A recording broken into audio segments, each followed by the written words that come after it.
اپنے گاؤں کا ایک قصہ سناتا ہوں جو کل ہوا ہے، اور یہ آپ جیسے صحافیوں کے لیے سننا اور سمجھنا بہت ضروری ہے۔ ہمارے گاؤں کا ایک لڑکا ہے جس کا نام ہے سہراب خان، میرے دیر سے اس کا تعلق ہے۔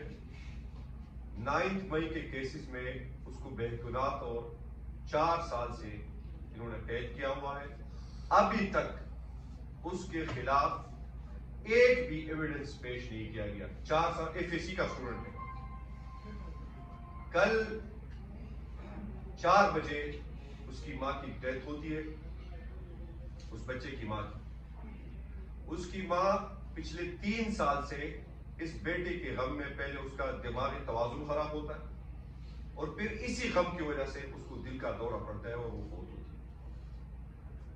4 بجے اس کی ڈیتھ ہوتی ہے، باہر رہا حکام سے رابطہ کیا، لیکن جب وہ بچہ پہنچ جاتا ہے اپنے گھر تو اس کو اپنی ماں لحد کے اندر ملتی ہے۔ وہ قبر میں اس کا جسد خاکی اتارا جا چکا ہوتا ہے اس وقت۔ یہ حال ہے آج پاکستان کا نظام کا، جو ہم سب پہ، اس ریاست پہ، اس کے اداروں پہ اور ان لوگوں پہ، اب ہم ایران کا رونا رو رہے ہیں، افغانستان کا رونا رو رہے ہیں، ہم نے تو پاکستان میں کربلا بنا دی، اپنے لوگوں کے ساتھ یہ کر رہے ہیں۔ آپ بتائیں اس طرح کے بے گناہ کتنے قیدی ہیں پاکستان میں؟ یہ تو میرے گاؤں کا ہے، میں بذات خود اس کو جانتا ہوں۔ 4 سال سے ایک ایف ایس سی کا اسٹوڈنٹ آپ لوگوں نے ناحق قید میں رکھا ہے۔ اب یہ بڑا ہو کر کیا بنے؟ اس کے ذہن میں آپ نے کتنا زہر ڈال دیا ہے؟ یہ آپ وطن سے اس کو محبت سکھا رہے ہیں، یہ آپ اس کو جذبہ حریت، اور اسی جذبہ حریت کو جب 9 مئی کو وہ پرامن احتجاج کے لیے نکلا تھا، آپ نے اس کو اسری نہ کہنے کی سزا 4 سال ناحق دے دی اور اس کی ماں اس سے چھین لی۔ جانے کتنا اور مائیں ہم اپنے بچوں سے اور بیٹوں سے لے رہے ہیں، تو یہ انتہائی شرم کی بات ہے۔ ہم اس واقعے کی آزادانہ اور شفاف طریقے سے جوڈیشل انکوائری کا مطالبہ کرتے ہیں۔ اس جیسے ہزاروں اور کیسز ہیں پاکستان کے اندر، لیکن چونکہ یہ میرے اپنے علاقے کا، اپنے گاؤں کا کیس ہے، میں اس عمل کی شدید الفاظ میں، یہ انسانیت سے بھی گرے ہوئے لوگ ہیں، ان میں انسانیت بھی نہیں رہی کہ 4 سال سے آپ نے ایک بے گناہ بچے کو قید کے اندر رکھا اور اس کی ماں چلی گئی۔ شرم کی بات ہے۔ جو بھی سن رہے ہیں میری بات، اور ان کو پتا ہے کہ ملٹری قید کون سے ان کو وہ کرتے ہیں، ہینڈل کرتے ہیں، کون لوگ ہوتے ہیں۔ شرم کی بات ہے، آپ لوگوں کی اپنی بھی مائیں ہیں، آپ لوگوں کے بھی بیٹے ہیں۔ خدا نخواستہ آپ کی کسی بیٹے کے ساتھ یہ ہو، پھر ہم آپ سے پوچھیں گے کہ درد کیا ہوتا ہے، تکلیف کیا ہوتی ہے۔ یہ عمل پھر فور بند کرنا چاہیے۔ باہر ہم کہتے ہیں کہ بے گناہ قیدی ہے، عمران خان سے شروع کرے اور جتنے بھی ہیں، رہا کریں ان کو، عدالتوں کو آزاد کریں کہ لوگ اپنا کیس لڑیں۔ اس طرح تو نہیں ہوگا کہ ایک سائیڈ یہ سب کچھ چلتا رہے گا۔ یہ پہلی بات۔ دوسری بات، کچھ دن پہلے حکومت نے ایک وہ بلائی تھی، اجلاس بلایا تھا پرائم منسٹر آفس میں۔ ہمارا بالکل روز اول سے یہ موقف تھا کہ اس میں آپ یہ نہ کریں کہ زبیر بھائی کو بلائے، تیمور بھائی کو بلائے اور 4-5 جو اور ان کو نہ بلائے۔ جو بھی ہے، جو لنگڑی لوڑی جمہوریت ہے اس وقت اس ملک میں، لیکن پھر بھی ہم نے یہ کہا کہ پارلیمان کو عزت دے، پارلیمنٹ میں اس مسئلے کو لے کے آئے، پارلیمنٹ کا جوائنٹ سیشن بلائے، ساری پارٹیاں اکراس دا بورڈ اس میں موجود ہو۔ اور یہ بھی میں آپ کو بتاؤں کہ جو میٹنگ پرائم منسٹر آفس میں ہوئی ہے وہ ایک میٹنگ سے زیادہ مذاق تھی۔ زبیر بھائی، اس میں فارن سیکرٹری کو صرف بٹھایا گیا ہے جو سلائیڈز پہ لوگوں کو بتا رہی ہے کہ افغانستان کے ساتھ ہماری لڑائی یہ ہے کہ ایک سلائیڈ پہ شو رہا ہے ہم نے اتنے مار دیے، انہوں نے اتنے مار دیے، ہم نے اتنے حملے کیے، انہوں نے اتنے۔ یہ تو ہمیں میڈیا سے بھی پتا چلتا ہے۔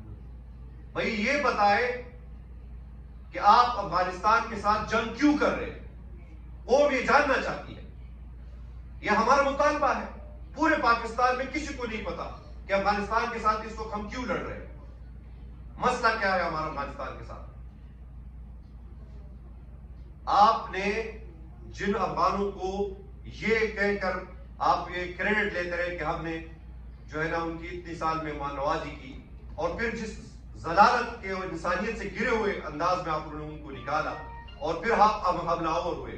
اور کس کے کہنے پہ حملہ آور ہوئے؟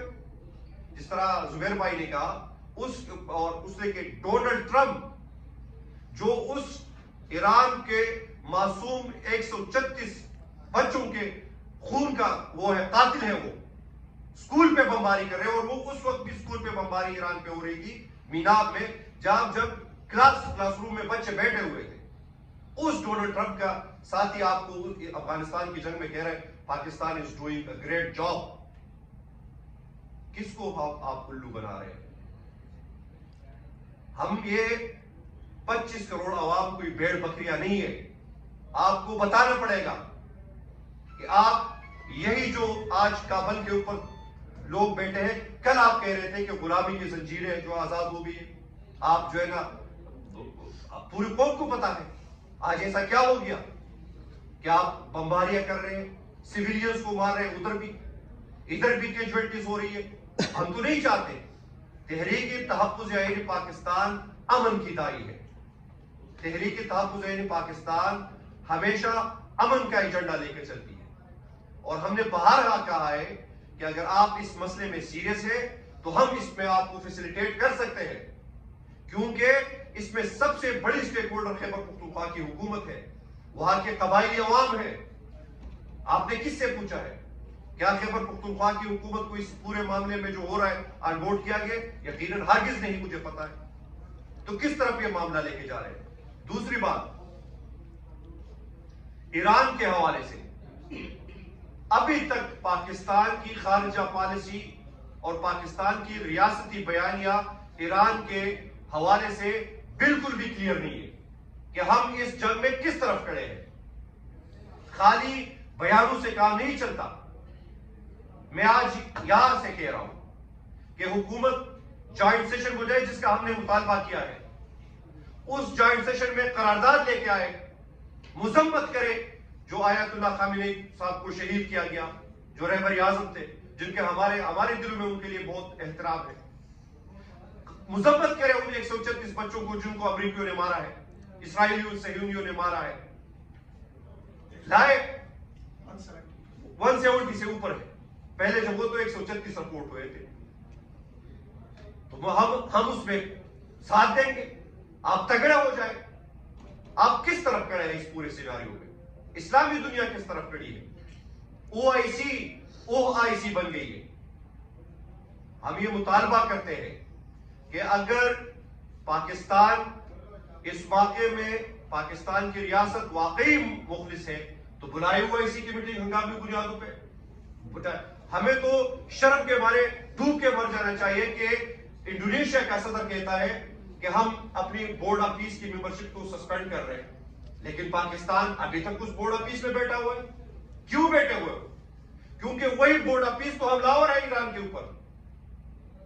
وہی بورڈ آف پیس تو ایرانیوں کا، ہمارے مسلمان بھائیوں کا خون بہا رہے ہیں. لیکن ہم ادھر بے شرمی کے ساتھ بیٹھے ہوئے ہیں. شہباز شریف صاحب پتہ نہیں کس کے اداکار بنے ہوئے. اس طرح مزید نہیں چلے گا. اپنی فارن پالیسی، اور میں آپ کو یہ بھی بتاؤں کہ جب ایران کے اندر یہ سب کچھ ہو رہا تھا اور پارلیمنٹ میں اس پہ ڈیبیٹ ہو رہی تھی، تو 50 بندے پارلیمنٹ کے اندر نہیں بیٹھے ہوئے. 50 بندے. اقبال افریدی نے کل پوائنٹ آؤٹ کیا، بندہ ہی نہیں تھا کوئی. لیکن مزے کی بات یہ زبیر بھائی کہ اس سے ایک دن پہلے یہی ہاؤس ایک مسٹیریس طریقے سے ممبران آ جاتے ہیں. ہاؤس کے ایجنڈے کے اوپر کوئی چیز نہیں ہے. پھر ایک ممبر حکومت کا کھڑا ہو جاتا ہے، وہ کہتے ہیں یہ ہم نیب ترانی میں بل لے کے آ رہے ہیں، اور پھر سارے اس کو یہ 2 منٹوں میں اس طرح پاس ہو جاتا ہے. اور وہ نیب کے چیئرمین کا آخری دن تھا ایز اے ٹینیور، اس کو مزید ایکسٹینشن. پورے ملک کو انہوں نے ایکسٹینشن پہ ڈالا ہوا ہے. پورے ملک کو. اس ملک میں کوئی نہ ہے جس کو ایکسٹینشن نہیں ملی ہوئی.